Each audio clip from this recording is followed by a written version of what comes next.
কিন্তু শিরক এটা এক মহা জুলুম, মহা অন্যায়। কেউ যদি আল্লাহ তাআলার সাথে শিরিক করে, আল্লাহ তাআলা সবচাইতে বেশি বেজার হয়ে যায়।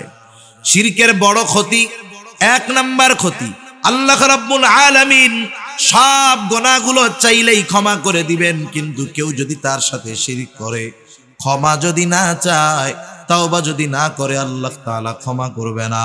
আল্লাহ তাআলা কোরআনুল কারীমের সূরাতুন নিসার মধ্যে বলেন, ইন্নাল্লাহা লা ইয়াগফিরু আন ইউশরাকা বিহি ওয়া ইয়াগফিরু মা দুনা যালিকা লিমান ইয়াশা। আল্লাহ রাব্বুল আলামিন শিরকের গুনাহ ক্ষমা করবেন না। ওয়া ইয়াগফিরু মা দুনা যালিকা লিমান ইয়াশা, শিরিক ছাড়া যে গুনাহ চান তিনি ক্ষমা করে দিবেন, তাওবা ছাড়া ক্ষমা করে দিবেন। কিন্তু শিরকের গুনাহ যদি কেউ করে, শিরিক যদি কেউ করে, তাহলে আল্লাহ তাআলা তাকে ক্ষমা করবেন না যতক্ষণ না সে তাওবা করে। শিরিক করলে ক্ষতি কি? অনেক ক্ষতি। এক নাম্বার ক্ষতি, শিরিক করে তার কোনো আমল আল্লাহ তাআলা কবুল করবে না। যে শিরিক করে তার হজ আল্লাহ কবুল করে না। শিরিক যে করে তার নামাজ আল্লাহ কবুল করেন না। শিরিক যে করে রোজা আসতেছে, তার রোজা আল্লাহ কবুল করবে না। এই জন্য আল্লাহ রাব্বুল আলামিন বলেন, লা ইয়াহবাতান্না আমালুক, শিরিক যে করে তার আমল বাতিল বলে গণ্য হয়ে যায়। সেই জন্য মুশরিক শিরিক করা অবস্থায় যত আমল করে, যত ভালো কাজ করে, সেটা কবুল হয় না। তাহলে চিন্তা করেন, এক নম্বরে কোনো আমল তার কবুল হবে না। দুই নাম্বার ক্ষতি বলেন, ফাকাদ হারামাল্লাহু আলাইহিল জান্নাহ, যে শিরিকের সাথে লিপ্ত, তাওবা করলো না, তাওবা বিহীন দুনিয়া থেকে চলে গেল, আল্লাহ রাব্বুল আলামিন বলেন, ফাকাদ হারামাল্লাহু আলাইহিল জান্নাহ, আল্লাহ রাব্বুল আলামিন তার জন্য জান্নাতকে হারাম করে দিবে। তার মানে আমল কবুল হবে না, জান্নাতে যেতে পারবে না। শিরকের কারণে বেঈমান হয়ে অনন্তকাল তাকে জাহান্নামে থাকতে হবে। এখন বলেন, দুনিয়ার কোন ইমানদার বাবা চায় যে তার সন্তান জাহান্নামে যাক? কেউ চায়? কেউ চায় না। এজন্য এক নম্বরে আমরা আমাদের সন্তানদেরকে ঈমানের শিক্ষা দিব। এটা ঈমানের শিক্ষা। শিরিক থেকে সন্তানদেরকে বাঁচাবো, আল্লাহর সাথে পরিচয় করায় দিব, আল্লাহর একত্ববাদের পরিচয় তাদেরকে শিখায় দিব। তাহলে কি হবে? আমি আপনি যদি বুড়া হই, ওর কানেকশন তো আল্লাহর সাথে। ও বুড়াকালে আমাদেরকে বৃদ্ধাশ্রমে দিবে না, মরার পরে কবরে শোয়া রাখার পরে আর খোঁজ খবর নিবে এমন নয়, নিবে না এমন নয়, বরং আল্লাহর সাথে পরিচয় হওয়ার কারণে দুনিয়ার যেই প্রান্তে ওই সন্তান থাকুক না কেন, আল্লাহ তাআলার কাছে সে তার মা বাবার জন্য দোয়া করবে। ঠিক কিনা বলে? এজন্য আমরা সন্তানদেরকে আল্লাহর সাথে পরিচয় করায় দিব, ঈমানের শিক্ষা দিব। এরপরে আল্লাহ রাব্বুল আলামিন দুনিয়াবাসীর জন্য নসিহত করেছেন মা বাবার সাথে সদাচরণ করার ব্যাপারে। আমি আর ওগুলোর মধ্যে যাব না, আমি শুধু হযরত লোকমানের নসিহতগুলো আপনাদের খেদমতে বলবো।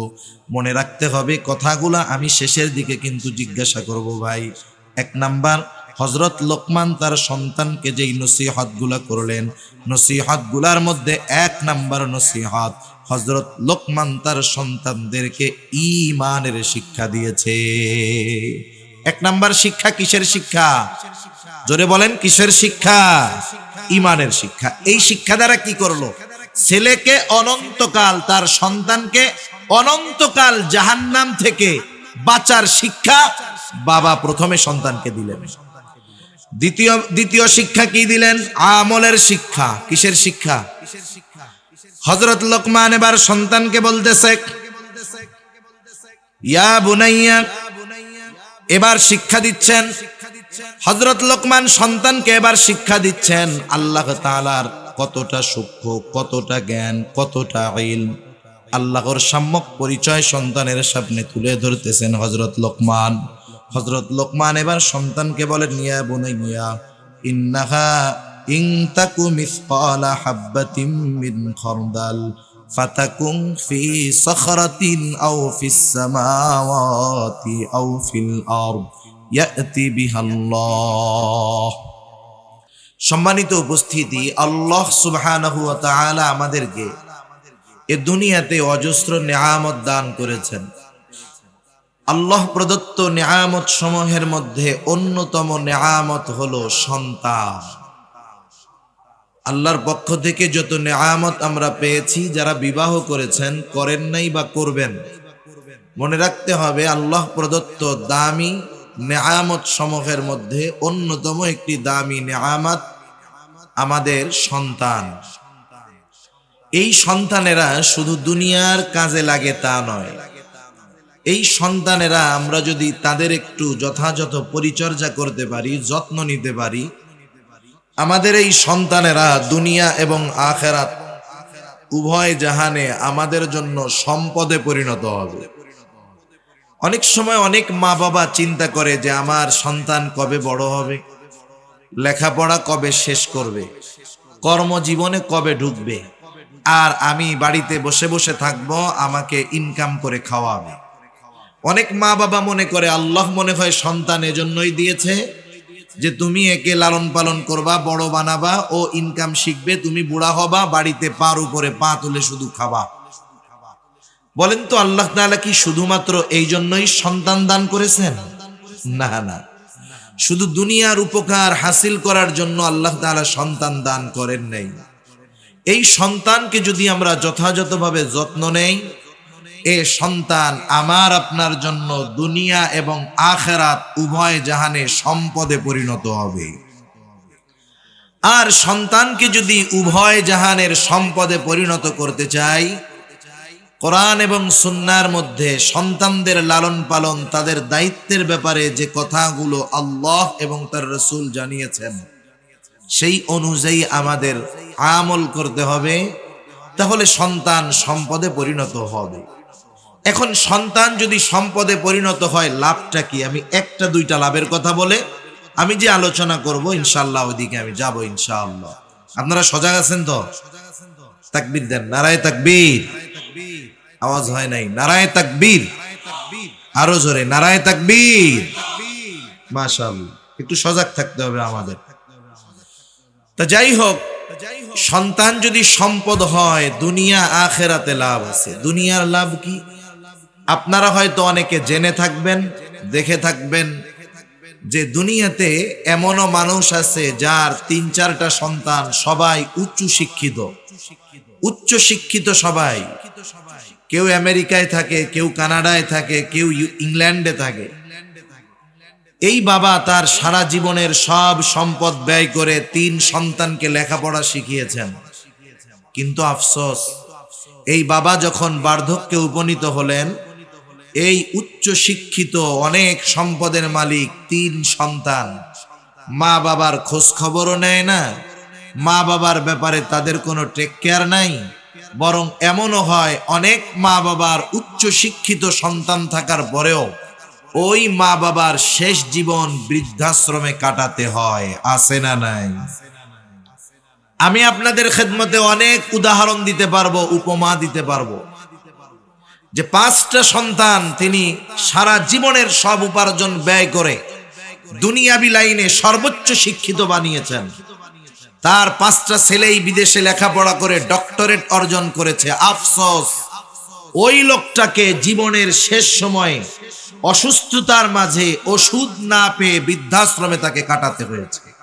এখন বলেন, যেই বাবা এই সন্তানদের দুনিয়ার লাইনে উচ্চ শিক্ষিত করলো, অথচ দুনিয়াতেই ওই বাবা ওই সন্তানদের দ্বারা কোনো উপকার পায় নাই, তাহলে মরার পরে ওই সন্তানদের দ্বারা বাবা পরকালের উপকার পাবে, এটা কল্পনাও করা ভুল বিষয়। ঠিক কিনা বলেন? তাহলে আমরা চাই যে আমাদের সন্তান অনেক টাকা পয়সার মালিক না হোক, কিন্তু আমি যখন বার্ধক্যে উপনীত হব, হায়াত যদি থাকে, আমার সন্তান হয়তো আমাকে 10-15 প্রকারের তরকারি দিয়ে খাওয়াতে পারবে না, কিন্তু আমি যেমন ছোটবেলায় তাকে আদর স্নেহে বুকে লালন পালন করেছি, আমার সন্তান হয়তো আমাকে মরিচ ভর্তা দিয়ে খাওয়াবে, আলু ভর্তা দিয়ে খাওয়াবে, কিন্তু বার্ধক্যে আমার প্রতি তার স্নেহ, মোহাব্বত, ভালোবাসা, দরদ থাকবে। শুধু তাই না, প্রত্যেকটা বাবা যার মধ্যে ন্যূনতম ঈমান আছে, সে একথা চিন্তা করে, তার এটা চাওয়া, তার এটা আশা যে আমি মারা যাওয়ার পর আমার সন্তানেরা জানি আল্লাহ তাআলার কাছে আমার ক্ষমার জন্য দোয়া করে। এটা প্রত্যেকটা বাবা চায় কি চায় না? কিন্তু আমরা যা চাই সেই অনুযায়ী আমরা আমাদের সন্তানদেরকে প্রস্তুত করি না।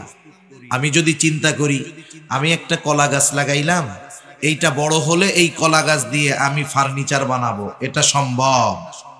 আমি যদি ফার্নিচার বানাতে চাই তাহলে আমাকে ফার্নিচার যেই কাঠে হয় সেই গাছ লাগাতে হবে।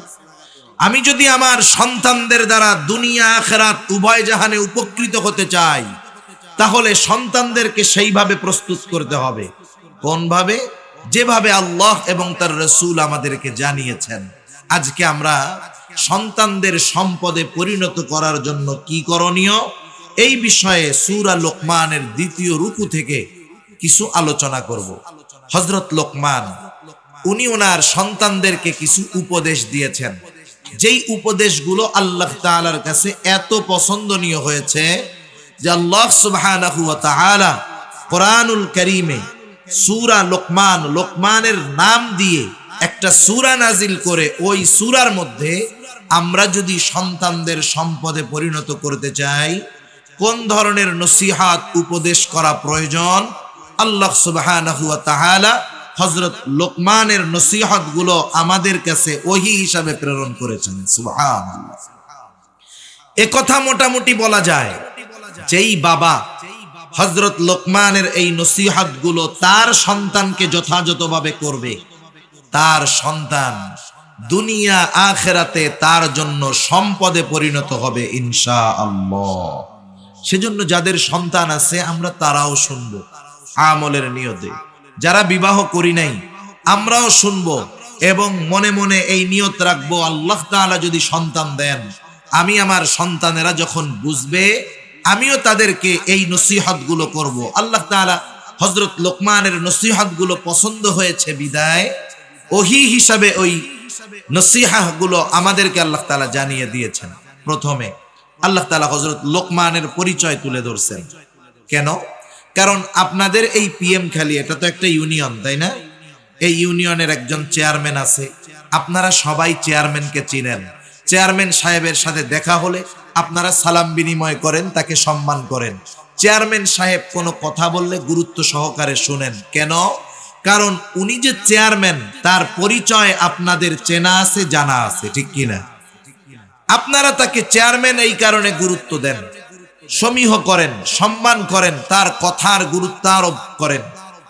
কিন্তু আপনাদের এই চেয়ারম্যান বা যে কোনো ইউনিয়নের সম্মানিত চেয়ারম্যান যদি দেশের আরেক প্রান্তে যায়, আছেন কক্সবাজার, চেয়ারম্যান সাহেব গেলেন সেই পঞ্চগড়ের তেতুলিয়া, যেখানে তাকে কেউ চিনে না, বলেন তো তার কথাগুলো তার পরিচিত মানুষ, আপনাদের ইউনিয়নের মানুষ যেভাবে গ্রহণ করবে, গুরুত্ব দিবে, তাকে যেখানে চিনে না ওই পঞ্চগড়ে তার কথাগুলো কি পঞ্চগড়ের লোক সম আপনারা যতটুকু গুরুত্ব দিবেন ততটুকু গুরুত্ব দিবে?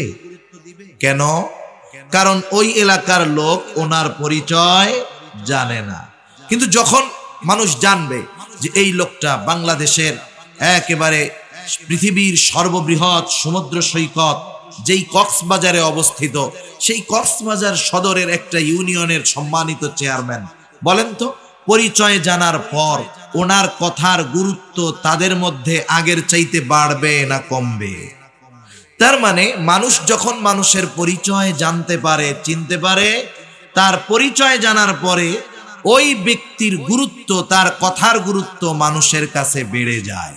আল্লাহ তাআলা হযরত লোকমানের নসিহতগুলো বর্ণনা করার পূর্বে হযরত লোকমানের পরিচয়টা একেবারে সংক্ষিপ্ত সারে তুলে ধরতেছেন। আল্লাহ তাআলা বলেন, ওয়ালাকাদ আতাইনা লুকমানাল হিকমাতা আনিশকুর লিল্লাহ। আল্লাহ রাব্বুল আলামিন বলেন, আমি লোকমানকে হিকমত প্রদান করেছি।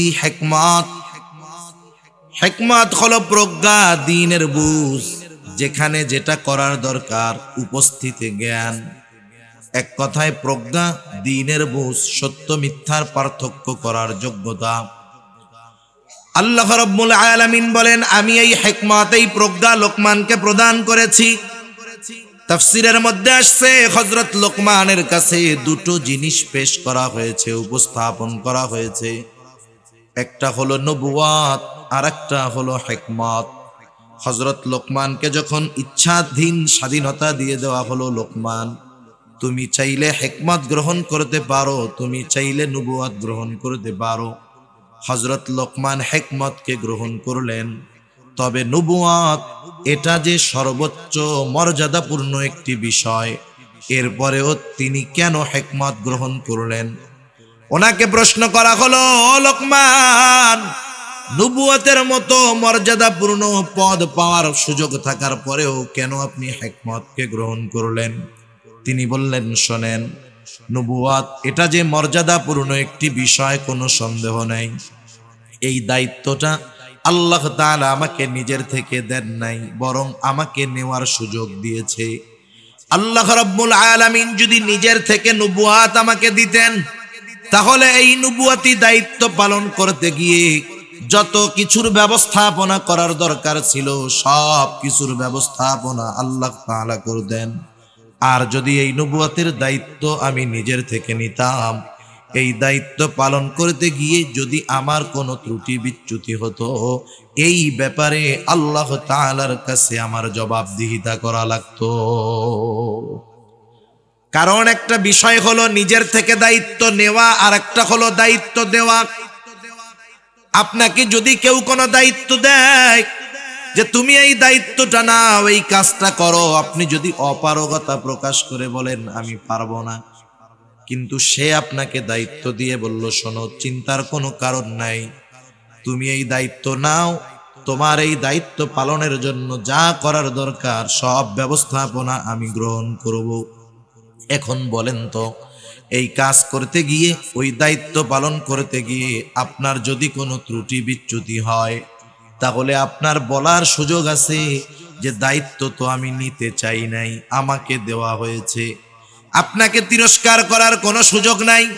তবে ওই দায়িত্বটা যদি নিজের থেকে নেওয়া হয়, যদি বলা হয় এই কাজটা আমারে দাও, আমি পারি, আমি করব, নিজের থেকে দায়িত্ব নেওয়ার পর যদি কোনো ত্রুটি বিচ্যুতি হয়, তাহলে আমাকে আপনাকে তিরস্কার করা হবে।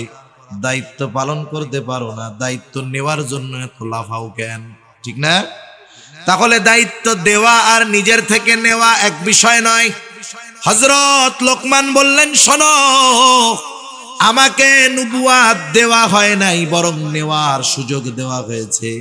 এই জন্য আমি নবুয়াত গ্রহণ করি নাই, হিকমত গ্রহণ করেছি।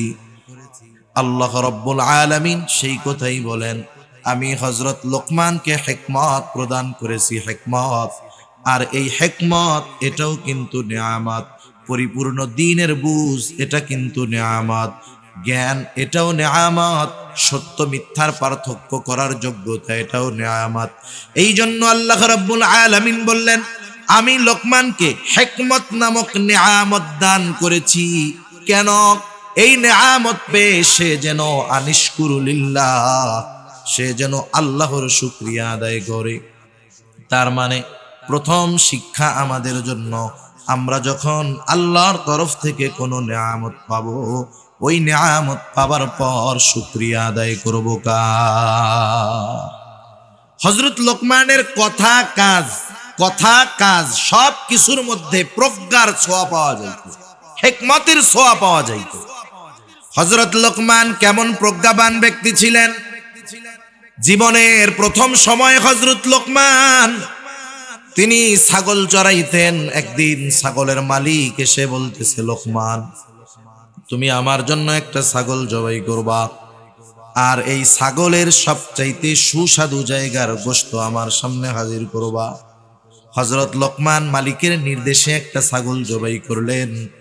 এইবার ছাগল জবাই করে ছাগলের কলিজা, হৃৎপিণ্ড আর জিহ্বার গোশত মালিকের সামনে হাজির করলেন।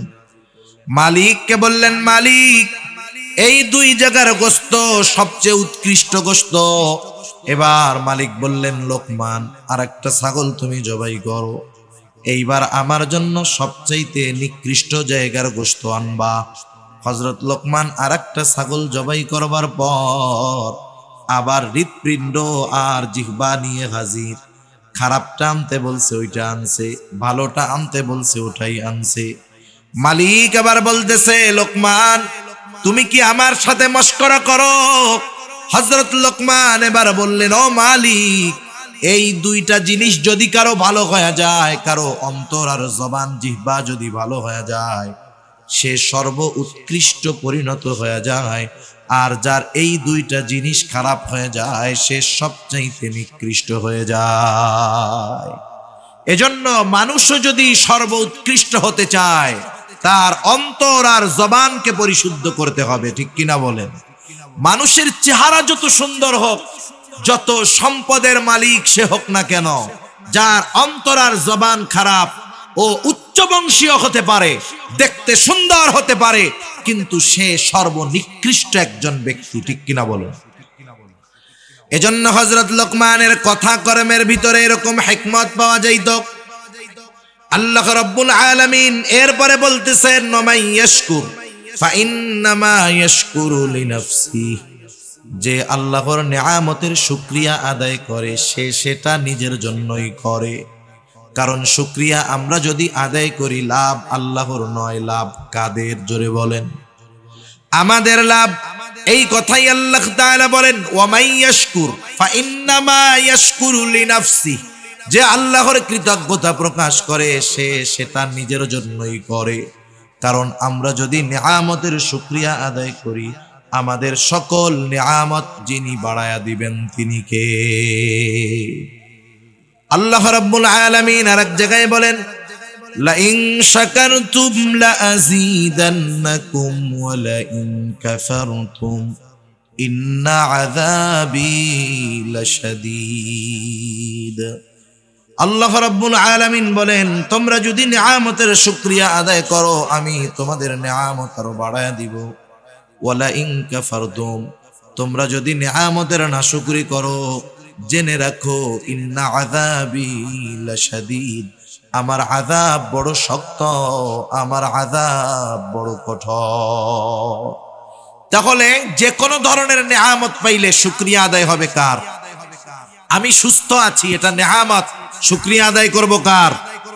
আমি বুঝি দিনের উপরে চলতে পারি, আসতে পেরেছি, চলতে পারতেছি, এটা নিয়ামত, শুকরিয়া আদায় করব কার?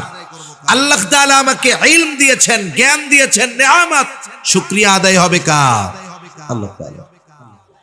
এরপরে আল্লাহ তাআলা বলেন, ওয়ামান কাফারা ফাইন্নাল্লাহা গানিয়্যুন হামিদ। আল্লাহ তাআলা বলেন, যারা কুফরি করে নিয়ামতের শুকরিয়া আদায় করে না। কারণ আমরা যদি নিয়ামতের শুকরিয়া আদায় করি, লাভ আমাদের। সারা দুনিয়ার মানুষ যদি আল্লাহর নিয়ামতের শুকরিয়া আদায় না করে, কুফরি করে, আল্লাহর কসম, সারা পৃথিবীর মানুষ যদি নাশকর গোজার হয়ে যায়, আল্লাহ তাআলার কোনো লস নাই। লস আছে নাকি? আবার সারা পৃথিবীর মানুষ যদি শকর গোজার হয়ে যায়, আল্লাহ তাআলার কোনো লাভ আছে নাকি? তাহলে আল্লাহ তাআলার কোনো লাভ নাই, লস নাই। শুকর আদায় করলে লাভ আমার, না করলে ক্ষতি আমার। যদি না করি, সে কথাই আল্লাহ তাআলা বলেন যে তিনি আমাদের কৃতজ্ঞতার মুখাপেক্ষী নয়, বরং তারা জেনে রাখুক, ওয়ামান কাফারা ফাইন্নাল্লাহা গানিয়্যুন হামিদ। যারা নাশকরি করে, আল্লাহ তাআলা বলেন তারা জেনে রাখুক, ফাইন্নাল্লাহা, নিশ্চয়ই আল্লাহ, গানিয়্যুন হামিদ, অমুখাপেক্ষী এক সত্তা, সপ্রশংসিত সত্তা। এই জন্য শুকরিয়া যদি আদায় করি, লাভ আমাদের। এই আয়াতের মধ্যে মূল মেসেজটা কি, মূল খবরটা কি? আল্লাহ তাআলা আমাদেরকে মূলত এই বিষয়টা জানাতে চান যে হযরত লোকমান একজন শুকরগুজার বান্দা ছিলেন। হযরত লোকমান শুকরগুজার বান্দা ছিলেন। আমরা একজন মানুষের ব্যাপারে বলতে পারি উনি বড় আবেদ, উনি বড় শুকরগুজার বান্দা। আমরা বলতে পারি আমাদের দেখার দৃষ্টিকোণ থেকে, আসলে উনি বড় আবেদ না উনি বড় শুকরগুজার বান্দা, এ খবর জানে কে? যেই আল্লাহর শুকরিয়া আমরা আদায় করব, সেই আল্লাহ বলতেছে যে হযরত লোকমান সে একজন শুকরগুজার বান্দা। এর দ্বারা হযরত লোকমান কতটা জ্ঞানী ছিলেন, কতটা গুরুত্বপূর্ণ ব্যক্তি ছিলেন, আল্লাহ তাআলা এটা আমাদেরকে জানিয়ে দিলেন। কথার কথা ধরেন, আপনাদের এমপি সাহেব, আপনারা কেউ তাকে চিনেন না, এমপি সাহেবের সাথে একজন লোক ঘুরে, তাকে আপনারা কেউ চিনেন না, আপনাদের এমপি সাহেবকে তো সবাইকে চিনেন। মনে করেন উনি এখানে আসলেন, বসলেন, পাশে একজন অপরিচিত ব্যক্তি, হাজার হাজার মানুষ। তখন এমপি সাহেব যদি ওই অপরিচিত লোকটাকে পরিচয় করায় দেয় যে শুনেন, এই যে লোকটারে দেখতেছেন, লোকটা কিন্তু আমার খুব আস্থাভাজন ব্যক্তি, আমার খুব বিশ্বস্তের ব্যক্তি, বলেন তো একটু আগে তো চিনতেন না, এমপি সাহেব যখন বলল যে আমার আস্থাভাজন ব্যক্তি, এরপর থেকে ওই লোকের কথার গুরুত্ব আপনাদের কাছে থাকবে নাকি থাকবে না? তার মানে এমপি সাহেব তার উপরে সন্তুষ্ট, বলতেছে যে আমার খুব কাছের মানুষ, আমার খুব বিশ্বস্ত ব্যক্তি। এখন ওই ব্যক্তির কদর, গুরুত্ব, তার কথার গুরুত্ব সব বেড়ে যাবে। যখন আল্লাহ তাআলা বললেন যে হযরত লোকমান আমার শুকরগুজার বান্দা, তাহলে ওই লোকমান, তার ব্যাপারে আগে জানি আর না জানি, তাকে চিনি আর না চিনি, যখন আল্লাহ তাআলা বললেন লোকমান আমার শুকরগুজার বান্দা, তার কথার গুরুত্ব দেওয়ার দরকার আছে না নাই? এইবার হযরত লোকমানের নসিহত গুলো আল্লাহ তাআলা আমাদেরকে জানাচ্ছেন। যদিও আমি দুটো আয়াত তিলাওয়াত করেছি, এরপরেও হযরত লোকমান এই রুকুর মধ্যে সন্তানদের যেই নসিহত গুলো করছেন সেগুলো আমি শুধু বলবো। এক নাম্বার, হযরত লোকমান তার সন্তানদেরকে কি নসিহত করলেন? আল্লাহ তাআলা বলেন, ওয়াইদ ক্বালা লুকমানু লিবনিহি ওয়া হুয়া ইয়াইদুহু ইয়া বুনাইয়া লা তুশরিক বিল্লাহ। হযরত লোকমান তার সন্তানদেরকে ওয়াজ করতেছে। ওয়াইদ ক্বালা লুকমানু লিবনিহি ওয়া হুয়া ইয়াইদুহু, একটা হলো উপদেশ আর একটা হলো ওয়াজ, দুইটার মধ্যে তফাৎ আছে। আপনি আমি যখন আপনার সন্তানকে ওয়াজ করতে চাই, নসিহত করতে চাই, নসিহতের ভাষা একরকম আর উপদেশের ভাষা আর এক রকম।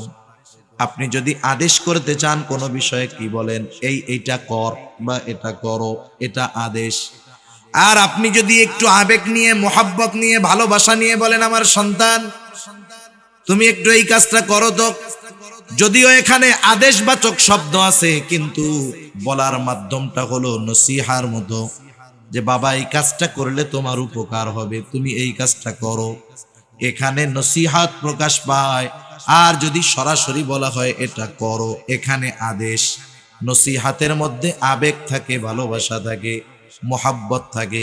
হযরত লোকমান সন্তানকে উপদেশ দিচ্ছেন কিন্তু নসিহার সুরে, উপদেশের সুরে, আবেগ, মোহাব্বত, ভালোবাসা নিয়ে হযরত লোকমান তার সন্তানকে ডাকতেছেন, ইয়া বুনাইয়া, হে আমার বৎস।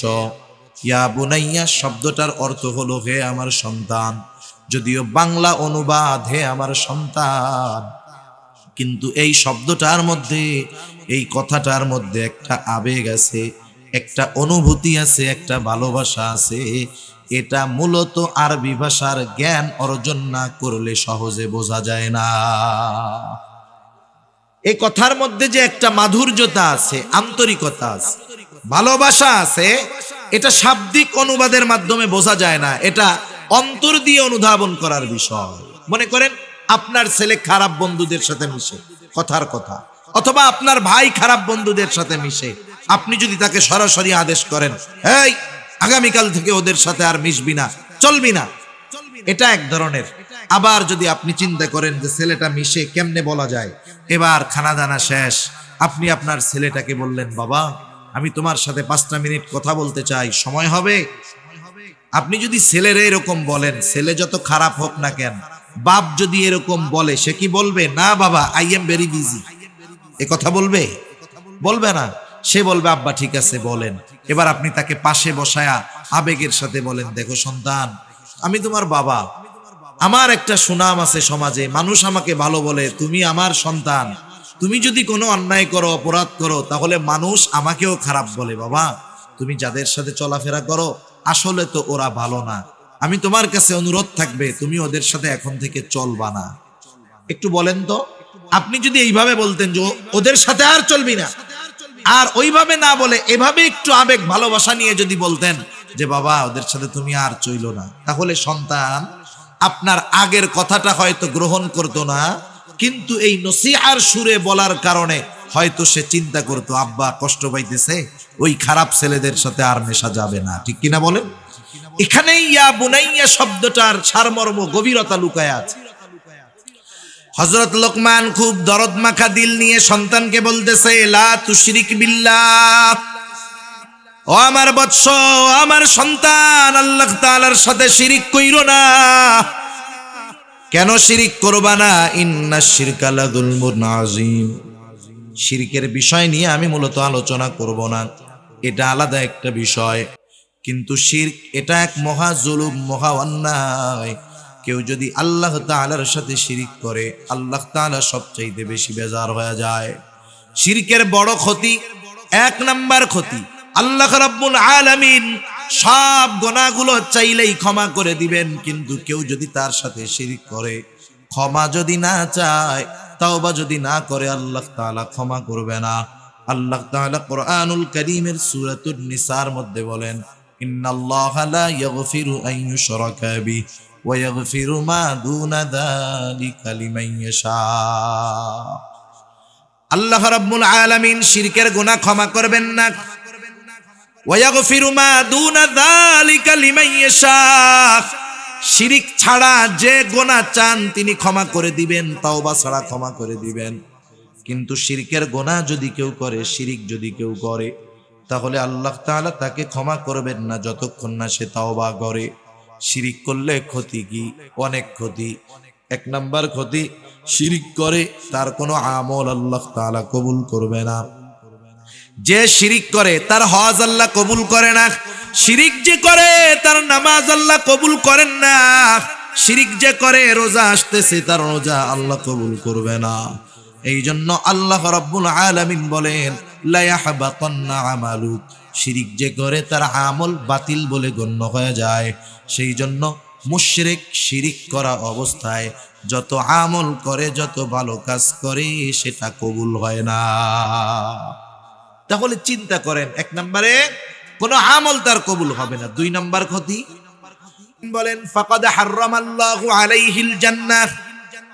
যে শিরিকের সাথে লিপ্ত, তাওবা করলো না, তাওবা বিহীন দুনিয়া থেকে চলে গেল, আল্লাহ রাব্বুল আলামিন বলেন, ফাকাদ হারামাল্লাহু আলাইহিল জান্নাহ।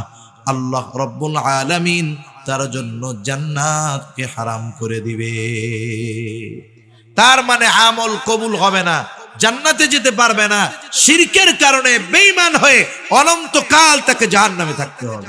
এখন বলেন, দুনিয়ার কোন ইমানদার বাবা চায় যে তার সন্তান জাহান্নামে যাক? কেউ চায়? কেউ চায় না। এজন্য এক নম্বরে আমরা আমাদের সন্তানদেরকে ঈমানের শিক্ষা দিব। এটা ঈমানের শিক্ষা।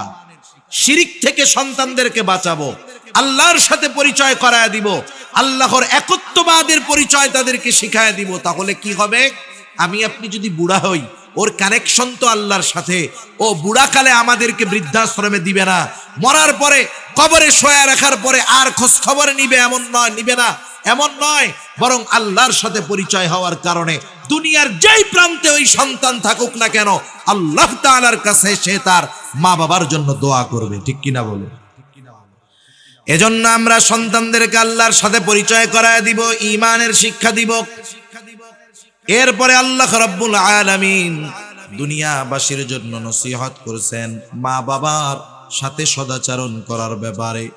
আমি আর ওগুলোর মধ্যে যাব না, আমি শুধু হযরত লোকমানের নসিহতগুলো আপনাদের খেদমতে বলবো। মনে রাখতে হবে কথাগুলো আমি শেষের দিকে কিন্তু জিজ্ঞাসা করব। ভাই, এক নাম্বার, হযরত লোকমান তার সন্তানকে যেই নসিহতগুলো করলেন, নসিহতগুলোর মধ্যে এক নাম্বার নসিহত, হযরত লোকমান তার সন্তানদেরকে ঈমানের শিক্ষা দিয়েছে। এক নাম্বার শিক্ষা কিসের শিক্ষা? জোরে বলেন, কিসের শিক্ষা? ঈমানের শিক্ষা। এই শিক্ষা দ্বারা কি করলো? ছেলেকে অনন্তকাল, তার সন্তানকে অনন্তকাল জাহান্নাম থেকে বাঁচার শিক্ষা বাবা প্রথমে সন্তানকে দিলেন। দ্বিতীয় শিক্ষা কি দিলেন? আমলের শিক্ষা। কিসের শিক্ষা? হযরত লোকমান এবার সন্তানকে বলতেছে, ইয়া বুনাইয়া, এবার শিক্ষা দিচ্ছেন হযরত লোকমান সন্তানকে, এবার শিক্ষা দিচ্ছেন আল্লাহ তাআলার কতটা সূক্ষ্ম, কতটা জ্ঞান, কতটা ইলম। আল্লাহর সম্যক পরিচয় সন্তানের সামনে তুলে ধরতেছেন হযরত লোকমান। হযরত লোকমান এবার সন্তানকে বলেন, ইয়া বুনাইয়া ইন্নাহা ইন তাকু মিসকালা হাববাতিন মিন খারদাল ফাতাকুন ফি সখরাতিন আও ফিস সামাওয়াতি আও ফিল আরদ ইয়াতি বিহাল্লাহ।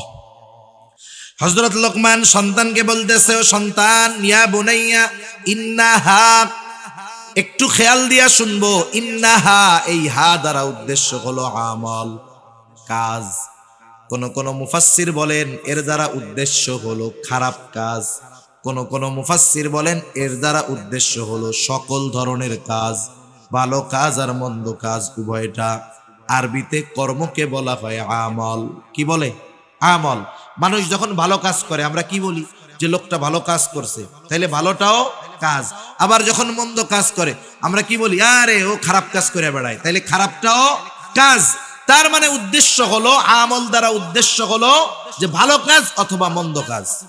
হযরত লোকমান সন্তানকে বলতেছে, সন্তান, ইন্নাহা ইন তাকু মিসকালা হাববাতিন মিন খারদাল, তোমার ওই কাজটা, তোমার ওই আমলটা, এটা যদি সরিষা দানা পরিমাণ হয়, তার মানে আমরা যদি কোনো কাজ এমন করি যেটা সরিষা দানা পরিমাণ, সন্তানকে সেই শিক্ষাটাই হযরত লোকমান দিয়ে বলতেছেন, বৎস, ও আমার কলিজার টুকরা সন্তান, তুমি যেই ধরনের পাপ করো না কেন, তোমার ওই পাপটা যদি একেবারে ছোট হয়, সরিষা দানা পরিমাণও হয়, ওই পাপটা যদি তুমি পাথরের মধ্যেও করো, ওই পাপটা যদি তুমি আসমানেও করো, জমিনেও করো, আল্লাহ রাব্বুল আলামিন তোমার ওই কর্মটাকে হাজির করবে।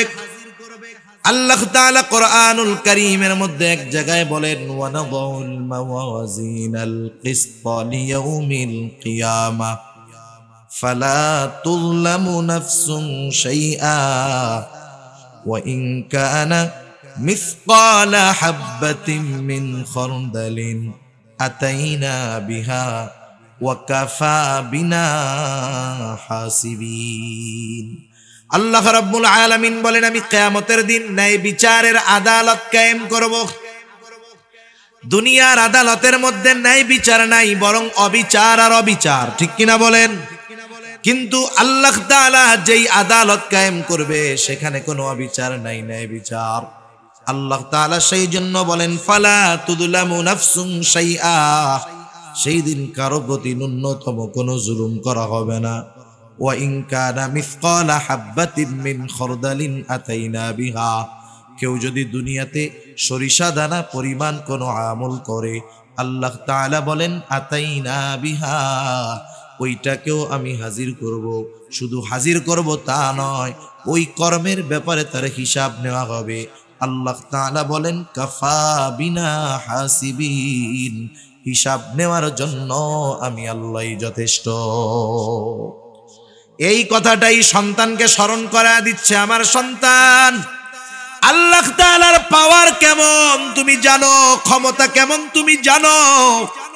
তুমি যদি দুনিয়ার মধ্যে কোনো আমল করো, ওই আমলটা যদি পাথরের মধ্যেও করো, এই আয়াতের তাফসীরে রাসূল আকরাম সাল্লাল্লাহু আলাইহি ওয়াসাল্লাম বলেন, হযরত আনাস রাদিয়াল্লাহু তাআলা আনহু থেকে বর্ণিত হাদিস, নবীজি বলেন, কোন ব্যক্তি যদি এমন পাথরের মধ্যে আমল করে যেই পাথরের কোনো দরজাও নাই, জানালাও নাই, দরজাও নাই, জানালাও নাই, এটা অসম্ভব, এরপরেও যদি কেউ ওই রকম পাথরের মধ্যে কোনো আমল করে যেই পাথরে প্রবেশ করার, বাহির হওয়ার কোনো জায়গা নেই, ওই পাথরের মধ্যেও যদি দুনিয়ার কোনো বান্দা সরিষা দানা পরিমাণ কোনো আমল করে, সেই আমলটাও কিয়ামতের দিন হাজির করবেন যিনি, তিনি কে? এর দ্বারা সন্তানকে কি বুঝাইতেছে লোকমান? বুঝাচ্ছে, সন্তান, তুমি হয়তো আমার সামনে ভালো কাজ করবা, কারণ বাবার সামনে তো ছেলে সিগারেট খাবে না, খাবে গাঁজা, খাবে খারাপ কাজ করবে, ইফটিজিং করবে, বাবার সামনে করবে? বলেন, করবে না। তুমি হয়তো আমার সামনে ভালো কাজ করবা, কিন্তু আমার অগোচরে হয়তো মন্দ কাজ করবা, হয়তো একাকী ঘরের মধ্যে গুনাহ করবা। ও আমার সন্তান, হয়তো আমি দেখবো না, দুনিয়ার মানুষ জানবে না। তুমি যদি একাকীও করো, রাতের আধারেও যদি করো, নীরবে নিভৃতে ঘরের দরজা লাগায়া যদি তুমি কোনো আমল করো, সেটা ভালো হোক আর মন্দ হোক, তোমার ওই আমলের ব্যাপারে দুনিয়ার কারো খবর নাই, কিন্তু খবর আছে কার কাছে? এই কথাই হযরত লোকমান বলেন, ও আমার সন্তান, তোমার ওই আমলটা সেটা যদি পাথরের মধ্যেও হয়, আসমানেও যদি করো, জমিনেও করো, ওই আমলটা আল্লাহ রাব্বুল আলামিন হাজির করবে। কেন করবে? ইন্নাল্লাহা লতীফুন খবীর, নিশ্চয়ই আল্লাহ তাআলা হলেন সব কিছুর খবর তো রাখেন, তিনি হলেন সূক্ষ্ম দ্রষ্টা। তার মানে দুনিয়ার মানুষ যেটা শুনতে পায় না, শুনে কে? দুনিয়ার মানুষ যেটা দেখতে পায় না, দেখে কে? এই কথা যদি আমি আপনি আমার আপনার সন্তানের মগজের মধ্যে ঢুকায়া দিতে পারি, চিন্তার মধ্যে ঢুকায়া দিতে পারি, তাহলে আশা করা যায় সন্তান যদি আমার আপনার সামনে নাও থাকে, সে যেখানেই যাক না কেন পাপ করবে না, গুনাহ করবে না। কারণ তার অন্তরের মধ্যে বিশ্বাস, আমি একাকীও যদি গুনাহ করি, দেখবে কে? তাহলে হযরত লোকমান দ্বিতীয়তে আল্লাহ রাব্বুল আলামিনের ক্ষমতা সম্পর্কে জানাইলেন। 3 নাম্বার, হযরত লোকমান তার সন্তানকে আমলের শিক্ষা দিচ্ছেন, আমলের শিক্ষা। হযরত লোকমান সন্তানকে বলতেছে, ইয়া বুনাইয়া আকিমিস সালাহ ওয়া'মুর বিল মা'রুফি ওয়ানহা আনিল মুনকার ওয়াসবির আলা মা আসাবাক ইন্না যালিকা মিন আজমিল উমুর। হযরত লোকমান তার সন্তানকে বলতেছে, হে আমার বৎস, নামাজ কায়েম করো। নামাজ হলো ঈমানের পরে সবচেয়ে গুরুত্বপূর্ণ আমল। হযরত লোকমান তার সন্তানকে নামাজের আদেশ দিচ্ছে। হাদিসের মধ্যে আসছে, আল্লাহ রাসূল সাল্লাল্লাহু আলাইহি ওয়াসাল্লাম বলেন, তোমরা তোমাদের সন্তানদের 7 বছর বয়স হলে নামাজের আদেশ দাও, আর 10 বছর বয়স হলে নামাজ না পড়লে প্রহার করো, আর বিছানাটা আলাদা করে দাও। নামাজের আদেশ কয় বছর বয়সে? 7। কয় বছর বয়সে? আপনাদের ঘুম আসতেছে? তাকবীর দেন, নারায়ে তাকবীর। আরে কি দেন, আপনাদের তো আরো জোশ বেশি হওয়ার কথা। নারায়ে তাকবীর। নাকি চিন্তা করতেছেন হুজুর আপনি একা করতেছেন ওয়াজ, এটা শুনবো কি? ওইদিকে থেকে তো আওয়াজ আছে, ওইটাও একটু শুনুন। 2 ওয়াজ একসাথে শোনার দরকার নাই, একটাই শুনেন। তাহলে দেখেন, ঈমানের পরে সবচাইতে গুরুত্বপূর্ণ কাজ হলো নামাজ। 7 বছর বয়স যখন হবে সন্তানের, নামাজের আদেশ দিতে হবে। নবীজি সাল্লাল্লাহু আলাইহি ওয়াসাল্লাম বলছে 10 বছর বয়স হলে নামাজ না পড়লে প্রহার করতে হবে। এখন বুঝে থাকলে বলেন, আপনি যদি কাউকে কোনো বিষয়ে আদেশ করতে চান, যেই বিষয়ে তার জানা নাই, ওই বিষয়ের কাজ বা তার অভিজ্ঞতা নাই, বলেন তো জানার পরেও আপনি যদি সেই কাজের ব্যাপারে তাকে আদেশ করেন, কাজটা ঠিক হবে? ঠিক হবে না। আপনার ছেলে, আপনার সন্তান যেই কাজটা পারে না, আপনি তাকে যেটা শেখান নাই, সেই কাজের ব্যাপারে তাকে যদি আদেশ করেন, এটা তার উপরে জুলুম করা হবে। তাহলে যে কোনো জিনিস আদেশ করার জন্য যাকে আদেশ করা হবে তাকে আগে শেখাতে হয়, অভ্যাস করাতে হয়। এখন বলেন, 7 বছরে যদি সন্তানকে নামাজের আদেশ দিতে হয়, নামাজ শেখাতে হবে 7 বছরের পরে না আগে? আর অনেক আগের থেকে শেখাতে হবে। তার মানে আপনি তাকে 5 বছর থেকে কমপক্ষে নামাজে অভ্যস্ত করবেন। মাঝে মধ্যে মসজিদে নিয়ে যাবেন, মাঝে মধ্যে সুন্নাত নফল নামাজ ঘরে পড়বেন। ছোট বাচ্চা, 2 বছরের বাচ্চাও যদি হয়, কোনো বাবা যদি ঘরে নামাজ পড়ে সুন্নাত নামাজ, ওই বাচ্চা 2 বছরের বাচ্চা হলেও দেখবেন বাবার সাথে দাদার সাথে আইসা রুকু দেয়, সেজদা দেয়। তার পরনে কোনো কিছু না থাকুক, মাথার মধ্যে একটা টুপি লাগায়া সেও নামাজের মতো অভিনয় করে। ঠিক কিনা বলেন? আপনি যখন এই সুন্নাত পড়লেন ঘরে, কারণ আমাদের মা বোনেরা সাধারণত ঘরের কোণে নামাজ পড়েন, নিরিবিলি জায়গায় যেখানে আলো কম। কিন্তু কোনো পুরুষ যখন ঘরে নামাজ পড়ে, ঘরের কোণায় যায় না, সে বারান্দায় নামাজ পড়ে, খোলা জায়গায় পড়ে। আপনি যখন সুন্নাত নামাজটা ঘরে পড়বেন, নফল নামাজটা ঘরে পড়বেন, আপনার সন্তান, আপনার ভাতিজা, আপনার ভাগ্নে, আপনার নাতি সে এসে আপনার পাশে নামাজের অভিনয় করবে, সে নামাজে অভ্যস্ত হবে। কারণ বড়রা যেই কাজটা করে ছোটরা দেখে শুনে আর মনে করে ওটাই মনে হয় ভালো, ঠিক না? দেখবেন এটা বাচ্চাদের অভ্যাস। এইবার আরেকটু বড় যখন হলো, 3 বছর 4 বছর বয়স, 4-4.5 বছর বয়স, এখন সে ভালো মন্দ বলতে পারে, প্রস্রাব পায়খানা আসলে বলতে পারে। 5 বছর বয়স হয়ে গেছে, এখন আপনি তাকে নিয়ে মসজিদে যাবেন, এটা হবে তার অভ্যাস। 5 বছরের বাচ্চা মসজিদে প্রস্রাব পায়খানা করবে না, প্রস্রাব পায়খানা করলে আব্বাকে ডাকবে, বলবে। আমাদের সমাজে এই বিষয়টা নাই। ছোটদেরকে মসজিদে নেওয়ার অভ্যাস না করার কারণে ওই ছোট ছেলেটা যখন বড় হয় ওর 2 পা ধরেও ওকে মসজিদে নেওয়া যায় না। আরব দেশে দেখেন না, ছোট ছোট বাচ্চাদের অনেক দূর থেকে গাড়িতে করে আব্বা নামাজ পড়তে নিয়ে এসে মসজিদে এনে ছেড়া দেয়। নামাজ ফরজ হয় নাই তাতে কি, ওকে নামাজ শিখতে হবে না? ও বড় হলে এক সময় ফরজ হবে না? ওর নামাজ ফরজ হবে না ওর উপরে? কিন্তু আফসোস, আমাদের দেশের কিছু পাকা মানুষ আছে, এরা একটু ছোটরা মসজিদে আসলে একটু চেঁচামেচি করলে মানুষজন রাগ হয়। আরে নবীজি একদিন নামাজ পড়াইতেছেন, সম্ভবত মাগরিবের নামাজ অথবা আসরের নামাজ। রাসূলুল্লাহ সাল্লাল্লাহু আলাইহি ওয়াসাল্লাম সিজদায় গেলেন, ইমাম সিজদা থেকে উঠতে বিলম্ব হচ্ছে। সাহাবায়ে কেরাম ভাবলো মনে হয় সিজদার মধ্যে কোনো ওহী নাজিল হইতেছে।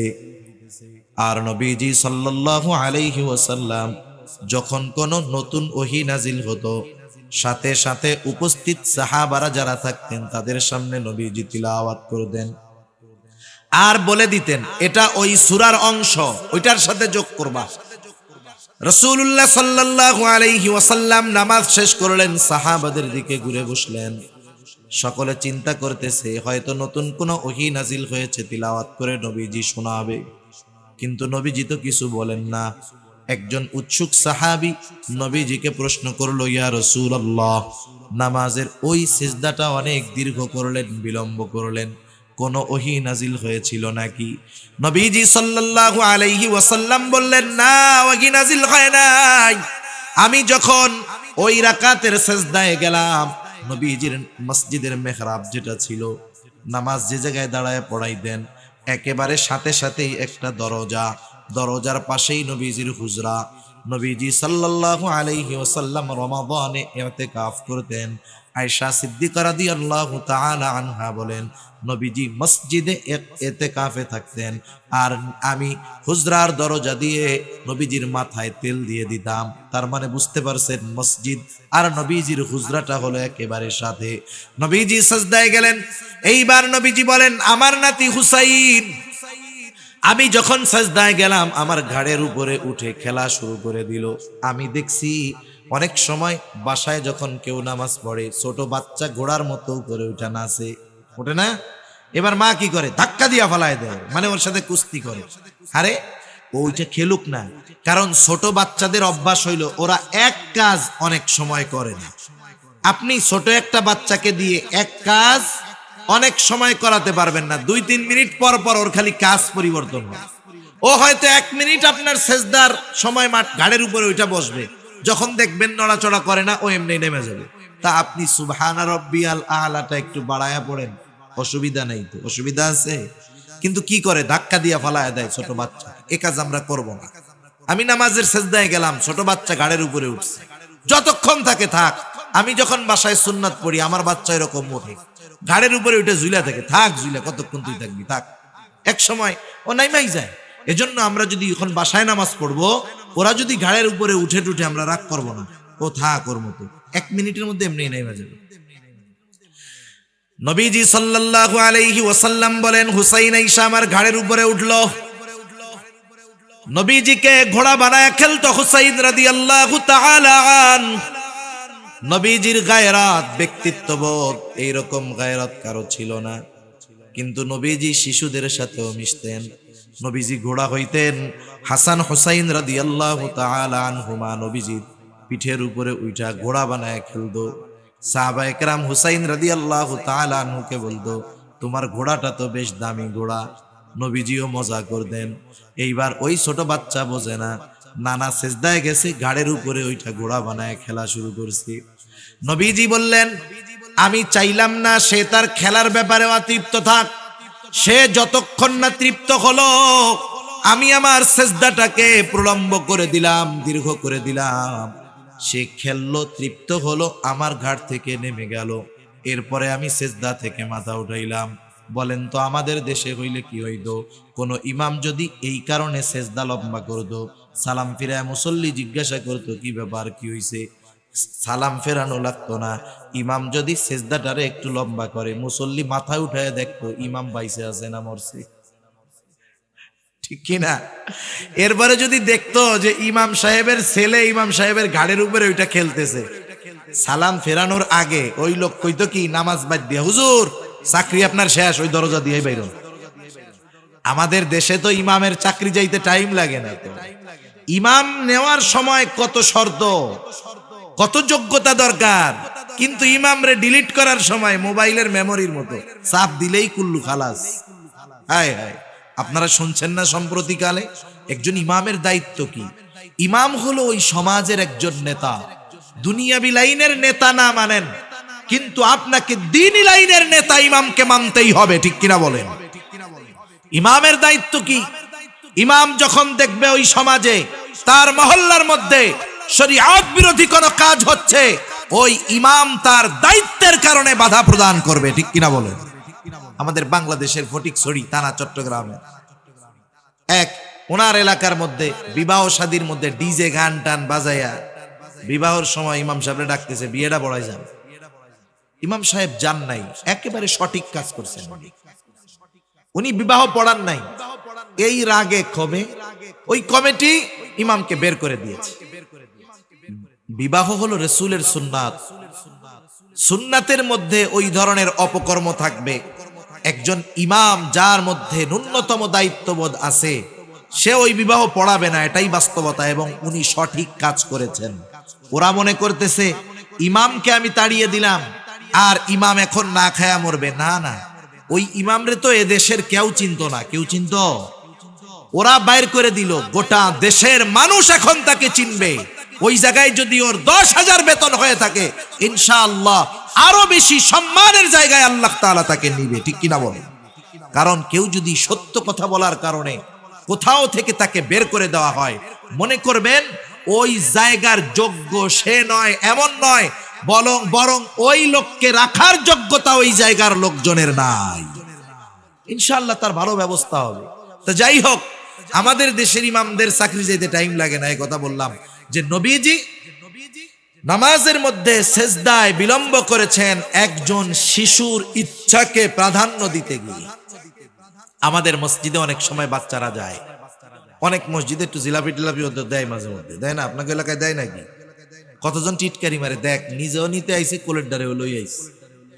খবরদার, এরকম আমরা বলবো না, লজ্জিত করবো না কাউকে।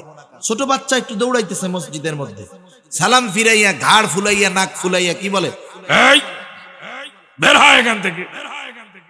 আপনি যে আজকে দমক দিলেন ওকে, ও তো মসজিদের মধ্যে একটু দৌড়াদৌড়ি করতেছে, তাতে কি? রাসূলুল্লাহ সাল্লাল্লাহু আলাইহি ওয়াসাল্লামের সময় মসজিদে নববীর ভিতরে হাবশী গোলামরা, ছোট ছোট বাচ্চারা তীর বর্ষা দিয়ে খেলা করতো মসজিদের মধ্যে। ছোট ছোট বাচ্চারা খেলতো। নবীজি সাল্লাল্লাহু আলাইহি ওয়াসাল্লাম আয়েশা সিদ্দিকা রাদিয়াল্লাহু তাআলা আনহাকে খেলা দেখাইতেন। মসজিদের চত্বরে খেলতো, ছোট বাচ্চারা মসজিদের মধ্যে দৌড়াদৌড়ি করতো। হায় হায়, তাতে অসুবিধা কি? আপনি যে ওকে ধমক দিলেন, ওর ভয় ভীতি যদি একবার অন্তরে গেঁথে যায়, পরবর্তীতে ওকে মসজিদে নিতে গেলে ও কি বলবে? না যাবো না, ওই জায়গায় যে পচা মানুষটা আছে ধমক দিবে। মসজিদ হলো পৃথিবীর সবচাইতে নিরাপদ জায়গা। অনেকে আবার বলে যে বাচ্চারা চেঁচামেচি করলে খুশুখুজু থাকে না নামাজে। তাদেরকে বলবো, আপনার এই খুশুখুজু এটা যদি একজন বাচ্চার কথার আওয়াজে চইলা যায়, তাইলে জিহাদের ময়দানে যদি যাইতে হয়, সেখানে নামাজ আছে না নাই? নামাজ আছে না? নামাজ আছে। তাইলে পাশে একটা বোম ফুটলেই তো কাম 12টা বেজে যাবে। সেজন্য এসব টালবাহানা আমরা করব না। ছোট বাচ্চাদের মসজিদে আনবো, 5 বছর থেকে আনবো, অভ্যস্ত বানাবো। ও যদি অভ্যস্ত হয়ে যায় 7 বছর বয়সে ওকে নামাজের জন্য আদেশ করা লাগবে না। আশা করা যায় ওই বাচ্চা 7 বছর বয়সে পাক্কা নামাজি হয়ে যাবে। ঠিক কিনা বলেন? মাদ্রাসার মধ্যে খেয়াল করেন, মাদ্রাসার ওস্তাদদেরকে জিজ্ঞাসা করেন, মাদ্রাসার মধ্যে 5-6 বছরের বাচ্চারাও পড়ে। অনেক সময় 5-6 বছরের বাচ্চা নামাজ পড়তেছে, তাহাজ্জুদও পড়ে। ওর নামাজের দিকে তাকাইলে মনে হয় পাক্কা একজন নামাজি নামাজ পড়তেছে। এত সুন্দর ধীর স্থিরতার সাথে পড়ে। আমরাও চাই আমাদের সন্তানেরা নামাজি হোক। এই জন্য ছোট থাকতেই মসজিদে নেওয়ার অভ্যাস করব। তাহলে 7 বছর বয়সে ও পাক্কা নামাজি হয়ে যাবে। আর 10 বছর বয়স হলে ওকে তো আর পিটানো লাগবে না, কিছুই করা লাগবে না। ওই পর্যন্ত সে পাক্কা নামাজি হয়ে যাবে। ও নামাজ পড়বে, লাভ হবে ওর বাবার, কারণ ওর তো অ্যাকাউন্ট নাই। ওর অ্যাকাউন্ট আছে? ওর তো অ্যাকাউন্ট নাই। সন্তানের ওই ভালো কর্মের সব তার বাবার অ্যাকাউন্টে জমা হয়ে যাবে। সুবহান। সেজন্য সন্তানদেরকে আমরা নামাজের আদেশ করব। সাথে সাথে যখন একটু বড় হবে সন্তানদেরকে তার দুনিয়ার দায়িত্ব বুঝায় দিব যে সন্তান, এই দুনিয়াতে শুধু আমাদের চাকরি বাকরি কাজবাজ করা খাওয়া এটাই কাজ না, বরং আল্লাহ তাআলা আমাদেরকে শ্রেষ্ঠ উম্মত হিসাবে ঘোষণা দিয়েছেন। শ্রেষ্ঠ উম্মত হওয়ার জন্য কাজটাও কিন্তু শ্রেষ্ঠ কাজ। কাজ কি? এবার আমরা সন্তানদেরকে বলবো, জানায় দিব, তা'মুরুনা বিল মা'রুফ ওয়া তানহাউনা আনিল মুনকার ওয়া তু'মিনুনা বিল্লাহ। আল্লাহ রাব্বুল আলামিন বলেন, কুনতুম খায়রা উম্মাহ উখরিজাত লিন-নাস, তোমরা হলে শ্রেষ্ঠ উম্মত, তোমাদেরকে মানুষের কল্যাণের জন্য বের করা হয়েছে। কোন কর্মের ভিত্তিতে তোমরা শ্রেষ্ঠ উম্মত? তা'মুরুনা বিল মা'রুফ ওয়া তানহাউনা আনিল মুনকার, ভালো কাজের আদেশ, অসৎ কাজের নিষেধ, এইটা করতে হবে।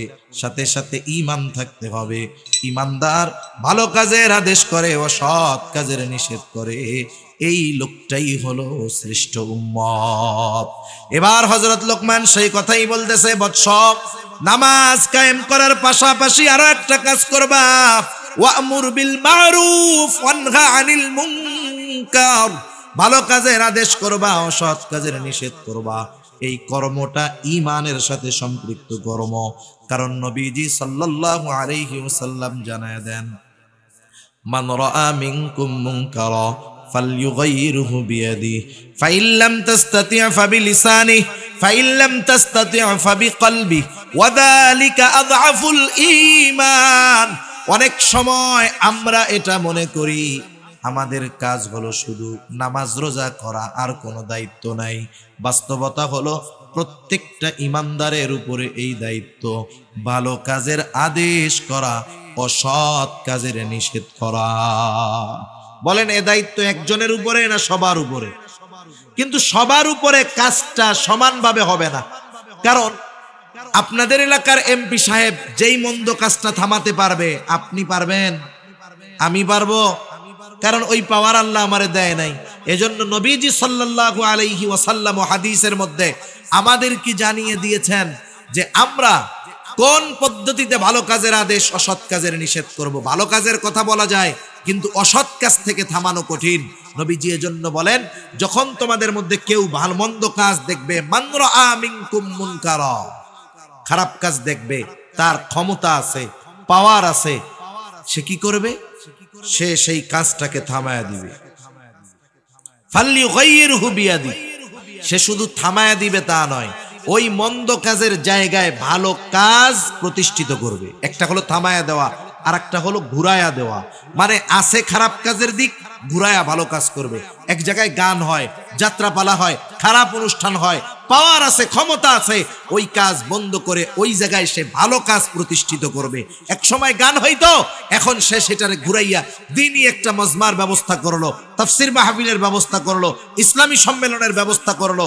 এজন্য যার ক্ষমতা আছে, পাওয়ার আছে, ইমানদার, সে যদি মন্দ কাজ দেখার পর, ক্ষমতা থাকার পরেও ওই কাজ থামিয়ে ভালো কাজ ওইখানে প্রতিষ্ঠিত না করে, তাহলে তার ঈমানের সমস্যা আছে। এখন ওই ক্ষমতা সবার নাই। এজন্য নবীজি বলেন ফাইল্লাম তাস্তাতিয়া ফাবিলিসানি, হাত দিয়ে বাধা দিতে গেলে জীবন নাশের আশঙ্কা। নবীজি বলেন এই ক্ষমতা তোমার নাই, তুমি জবান দিয়ে বাধা দাও, তুমি তাকে বুঝাও, বলো যে এই কাজটা মন্দ, তোমরা কইরো না। এখন জবান দিয়ে বাধা দিতে গেলেও বিপদ হতে পারে, কারণ অনেক জায়গায় আমরা দেখছি ইমাম সাহেব যখন মন্দ কাজের বিরুদ্ধে বলেন তার উপরে আক্রমণ হয়, হামলা হয়। অনেক জায়গায় মাহফিলের মধ্যে যখন ওয়াইজ মন্দ কাজের বিরুদ্ধে বলেন তার ব্যাপারে হামলা হয়, হয় কি হয় না? এখন আপনি আপনার এলাকায় দেখতেছেন এই মন্দ কাজের বিরুদ্ধে বললে আপনার উপরে জুলুম হতে পারে, আক্রমণ হতে পারে, আপনার হাত দিয়ে বাধা দেওয়ার ক্ষমতা নাই, জবান দিয়ে বললেও বিপদ, কারণ যে কাজগুলো যারা করতেছে বড় প্রভাবশালী। নবীজি বলেন ফাইল্লাম তাস্তাতিয়া ফাবিলিসানি ফাইল্লাম তাস্তাতিয়া ফাবিকলবি, হাত দিয়ে বাধা দেওয়ার ক্ষমতা নাই, জবান দিয়ে বাধা দেওয়ার ক্ষমতা নাই, কি করবা? ওই কাজটাকে অন্তরে ঘৃণা করো, কারণ নবীজি সাল্লাল্লাহু আলাইহি ওয়াসাল্লাম জানায়া দিলেন ওয়াযালিকা আযআফুল ঈমান, ওই কাজ বাধা দেওয়ার ক্ষমতা নাই কিন্তু অন্তরে আমি ওই কাজের বিরোধী, এটাও ঈমান থাকবে তবে অল্প, কিন্তু বাধা না দিয়া যদি ওই কাজের সমর্থন আমি দেই, যেখানেই থাকি না কেন, তাহলে আমার ঈমান না থাকার আশঙ্কাই বেশি।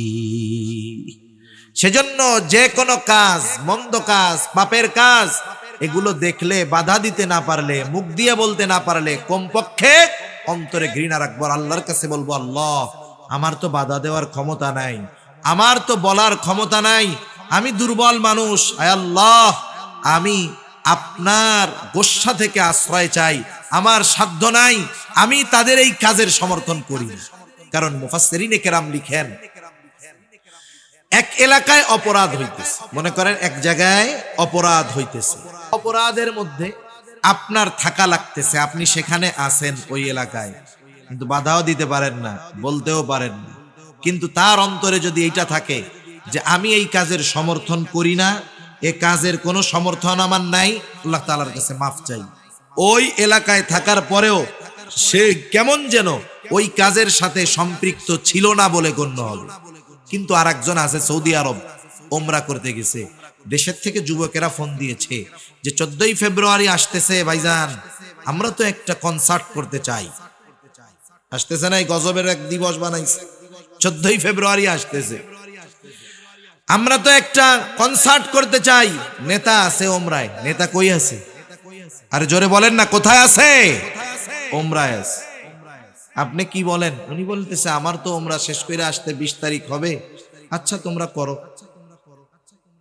এখন উনি 20 তারিখে আসলেন ওমরা কইরা, কত সুন্দর ওমরা কইরা আসছে, 14 তারিখে গানের অনুষ্ঠান হয়েছে, উনি কি গানের অনুষ্ঠানে ছিল? আরে জোরে বলেন না, ছিল। কিন্তু এই অনুষ্ঠানের সমর্থন কি ছিল ওনার? মুফাসসিরিনে কেরাম বলেন এই লোক শুধুমাত্র সমর্থন দেওয়ার কারণে ওই মজলিসে না থেকেও সে ওই পাপীদের অন্তর্ভুক্ত হয়ে যাবে। এজন্য দুনিয়াতে যখন কোনো অপরাধ সংগঠিত হয়, আমাদের সবার সমান পাওয়ার নাই, আমরা অনেক সময় ঠেকাইতে গেলে, বলতে গেলে বিপদ, যদি অক্ষমতা থাকে কমপক্ষে অন্তরে ওই কাজের বিরোধিতা যদি করি, ঈমানটা নিভু নিভু হলেও থাকবে। এজন্য হযরত লোকমান বললেন, সন্তান ওয়া'মুর বিল মা'রুফি ওয়ানহা আনিল মুনকার, ভালো কাজের আদেশ করো, অসৎ কাজের নিষেধ করো, ওয়াসবির আলা মা আসাবাক, ভালো কাজের আদেশ, অসৎ কাজের নিষেধ করতে গেলে বিপদ আপদ বালা মুসিবত আসতে পারে, ওয়াসবির আলা মা আসাবাক, এই কাজ করতে গিয়ে তোমার উপরে যদি কোনো মুসিবত আসে তুমি সবর করো, কেন? ইন্না যালিকা মিন আজমিল উমুর, কারণ আমার সন্তান এটা কিন্তু অনেক বড় কাজ। এরপরে হযরত লোকমান সন্তানকে সামাজিকতার শিক্ষা দিচ্ছেন। কিসের শিক্ষা? আরে বলেন না, কিসের শিক্ষা? মানুষের সাথে কিভাবে চলতে হবে, কিভাবে আচার আচরণ করতে হবে, হযরত লোকমান সন্তানকে শিক্ষা দিচ্ছেন। হযরত লোকমান সন্তানকে বলতেছেন ওয়ালা তুসাইর খাদ্দাকা লিন্নাস ওয়ালা তামশি ফিল আরদি মারহা। হযরত লোকমান সন্তানকে বলতেছে তুমি মানুষের থেকে মুখ ঘুরায়া কথা বইলো না, তার মানে অহংকারের সাথে মানুষের সাথে কথা বলো না। আল্লাহ রাব্বুল আলামিন কোরআনুল কারীমের ভিতরে অহংকারের পরিণতি বড় খারাপ জানায় দিয়েছেন। শুধু তাই না, নবীজি সাল্লাল্লাহু আলাইহি ওয়াসাল্লামও বলেন, লা ইয়াদখুলুল জান্নাতা মান কানা ফি কলবিহি মিসকালা হাববাতিন মিন কিবর, যার অন্তরের ভিতরে যাররা পরিমাণ অহংকার থাকবে সে জান্নাতে প্রবেশ করবে না। কারণ অহংকার হলো ওই পাপ যা আসমান এবং জমিনের মধ্যে সর্বপ্রথম সংগঠিত হয়েছে, হিংসা আর অহংকার। আদম আলাইহিস সালামকে ইবলিস সিজদা না করার কারণ হলো হিংসা আর অহংকার। তাকাব্বুর, অহংকারের কারণে আদম আলাইহিস সালামকে সিজদা করে না ইবলিস, তার সব কিছু বাতিল হয়ে গেছে, চির লানত প্রাপ্ত হয়ে গেছে। সেজন্য অহংকার বড় খারাপ এক রোগ। আমরা অনেক সময় আমাদের সমাজে আছে একজন অনেক টাকা পয়সার মালিক, ধন দৌলত, গাড়ি বাড়ির অভাব নাই, সে তার গরিব মানুষ, আশেপাশের গরিব যারা অসহায় যারা, তাদেরকে তুচ্ছ তাচ্ছিল্য করে, আছে না নাই? অভাব নাই। যারা সম্পদওয়ালা তারাও সন্তানদের শিক্ষা দিবে, বাবা কোনো সময় মানুষের সাথে খারাপ আচরণ করবা না। সে যত গরিব হোক, যত অসহায় হোক, যত নিম্ন শ্রেণীর হোক, ইসলামে শিক্ষা দেয় নাই। ইসলাম সম্পদ, সম্মান, বংশীয় মর্যাদার মাধ্যমে শ্রেষ্ঠত্ব নির্ধারণ করে নাই, বরং ইসলামে শ্রেষ্ঠত্ব তার বেশি যার তাকওয়া যত বেশি। ঠিক কিনা বলেন? এজন্য এই বিষয়গুলো খেয়াল রাখতে হবে। সন্তানদের শিক্ষা দিব যে টাকা পয়সা, গাড়ি বাড়ি, ধন দৌলত হইলেই গরিব মানুষকে কখনো তুচ্ছ তাচ্ছিল্য করবা না। হযরত লোকমান সন্তানকে সেই শিক্ষা দিলেন যে মানুষের সাথে অহংকার করবা না, নিজেরে বড় মনে করবা না, অপরকে ছোট মনে করবা না, সাথে সাথে কি করবা না, জমিনের উপরে দর্প ভরে তুমি পথ চলবা না। মানুষ দেখবেন বুক ফুলায়া রাস্তায় চলে, চলে না? কেন চলে জানেন? অহংকারের কারণে। জোরে জোরে পা ফালায়া চলে, অহংকারের কারণে। আল্লাহ তাআলা বলেন ওয়াকসিদ ফি মাশি, আল্লাহ রাব্বুল আলামিন বলেন যে তুমি উচ্চতায় কখনো পাহাড় সম হতে পারবা না, তুমি কখনো জমিনকে বিদীর্ণ করতে পারবা না। ওয়ালা তামশি ফিল আরদি মারহা ইন্নাকা লান তাখরিকাল আরদা ওয়া লান তাবলুগাল জিবালা তুলা, তুমি কখনো জোরে পা ফেলে মাটিকে ফাটাতে পারবা না, উচ্চতায় কখনো পাহাড় সম হতে পারবা না। সেজন্য অহংকার কইরা দর্প ভরে হাইটো না। হযরত লোকমান সন্তানকে শিক্ষা দিচ্ছে যে মানুষের সাথে হাসি মুখে কথা বলবা, সদাচরণ করবা, অহংকারের সাথে কথা বলবা না, সাথে সাথে জমিনের উপরে অহংকারের সাথে তুমি পথ চলবা না। কেন চলবা না?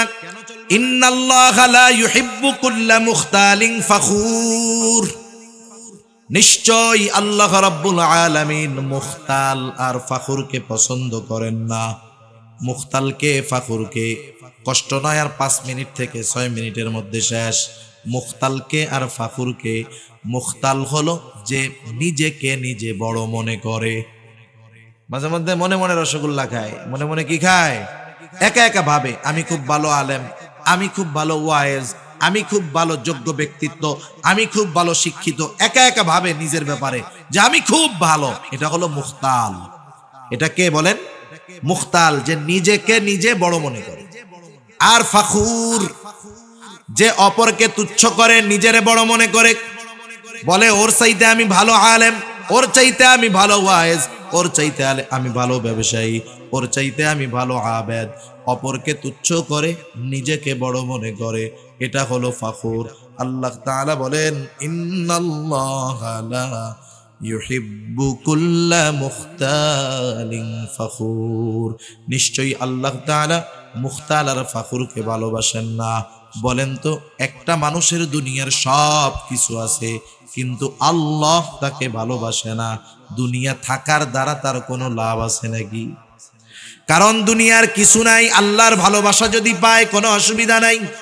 দুনিয়ার সব আছে কিন্তু আল্লাহর ভালোবাসা নাই, এ সম্পদ সম্মানের কোনো দাম নাই, কারণ আল্লাহর ভালোবাসা যে পাবে না তার ঠিকানা হবে জাহান্নাম। এরপরে হযরত লোকমান সন্তানকে শিক্ষা দিচ্ছেন, বৎস কিভাবে চলবা জমিনে। ওয়াকসিদ ফি মাশিক ওয়াগদুদ মিন সাউতিক, তুমি জমিনের মধ্যে মধ্যম পন্থা অবলম্বন করে চলবা, বিনা কারণে অতি দ্রুত চলাফেরা করবা না, আবার অমুসলিমদের মতো একেবারে ধীরে ধীরেও চলবা না, মধ্যম পন্থা অবলম্বন করে চলবা, বিনয়ের সাথে জমিনের উপরে পা ফালায়া চলবা, সুন্নাত পদ্ধতিতে চলতে হবে, রাস্তার ডানে চলবা, নিচের দিকে তাকায়া চলবা, এটা রাস্তায় চলার অন্যতম আদব। ডানে বামে তাকায়া উল্টা পাল্টা কইরা চইল না, কারণ অনেক সময় দেখা যায় এই উল্টা পাল্টা কইরা চলার কারণে বিপদ আসে কি আসে না। ফোনে কথা কইতে কইতে রেল লাইনের মধ্যে দিয়া যাইতেছে, কতজন কাটা পড়ে মরে গেছে, অ্যাক্সিডেন্ট করে মরছে, বিনা কারণে দৌড় দিছে, সামনে গাড়ি বাইধা গেছে, বেঁধে মরে গেছে, হতে পারে। সেজন্য অপ্রয়োজনে বিনা প্রয়োজনে অতি দ্রুত চলবো না, একেবারে আস্তে ধীর স্থিরতার সাথেও চলবো না, আস্তে আস্তে পা ফেলবো, মধ্যম পন্থা অবলম্বন করে চলবো ইনশাআল্লাহ। এরপরে সন্তানকে বলতেছে, তুমি তোমার কণ্ঠস্বরকে উঁচু কইরো না, ওয়াগদুদ মিন সাউতিক, কণ্ঠস্বরকে উঁচু কইরো না। আমাদের সমাজে যখন মানুষের সাথে মানুষের তর্ক বিতর্ক হয়, মাঝে মধ্যে হয় না, দুজনের মধ্যে তর্কাতর্কি হয়, কে জিতছে, জিতে কে কোন তো, ওইটা কয় যার গলা উঁচা বেশি, ও বলে আমি জিতছি, দেখছস আমার কথার সামনে কথাই কইতে পারে না। যেটা বড় গলা উঁচু করে কথা বলতে পারে ও মনে করে আমি জিতা গেছি।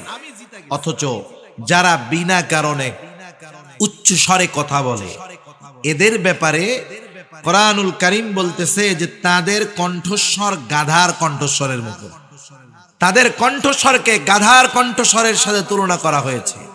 এজন্য সন্তানদের শিক্ষা দিব, বিনয়ের সাথে কথা বলবা। অনেক সময় আমাদের মূর্খদের সাথে তর্ক লাগে, জ্ঞানীরা মূর্খদের থেকে দূরে থাকে।